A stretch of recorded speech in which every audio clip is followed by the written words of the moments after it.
Hey everyone, my name is Tom Grohovaz and I'm a graduate civil engineer at WSP. Today, I'm going to be talking about my thoughts on how the rail industry as a whole is missing out on a pretty big rebranding opportunity, taking advantage of the go green trend, as rail is quite an efficient form of transport. So, over the last decade, a major focus of the media has been on environmental degradation from carbon dioxide, plastic waste, etc. News articles and documentaries around rising seas, declining air quality, and shrinking animal population are more common than ever and having a lasting impact on consumers. A good example of this is David Attenborough's newest series, A Life on Our Planet, which walks through the impact of climate change on various ecosystems. So this was personally something that struck a chord with me, and I thought it probably worth mentioning.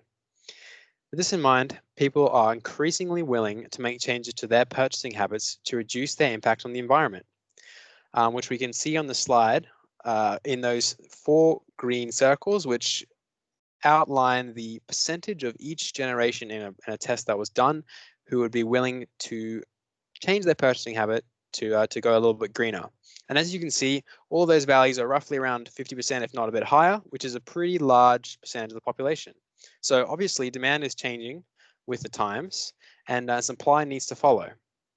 And in this vein, an example of a company that is definitely benefiting from this trend is Unilever, which own brands such as Ben & Jerry's, Dove, and also Lipton. So that's a pretty massive company. And they revealed in a recent sustainability report that they are having their sustainable brands grow 46% faster than the rest of their businesses and delivering 70% of their revenue, which is pretty huge as well.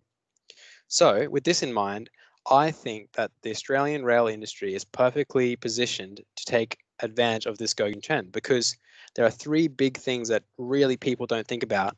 And one of them is that transport makes up 20% of Australia's emissions. And rail is 10 times more efficient energy wise than car travel. And also, rail is 20 times less utilized than cars. So, with all of these put together, you can see that there's a pretty big impact that can be created by moving away from cars towards rail, reducing Australia's overall emissions.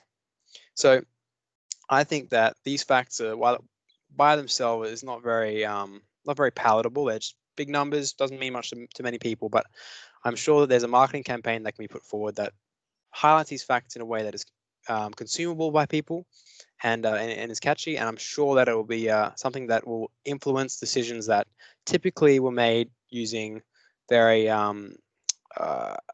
utility-based thinking, like how far is it, how much does it cost, how easy is it, and adding an emotional factor to things can often more than not sway it in a direction that it wouldn't have gone otherwise.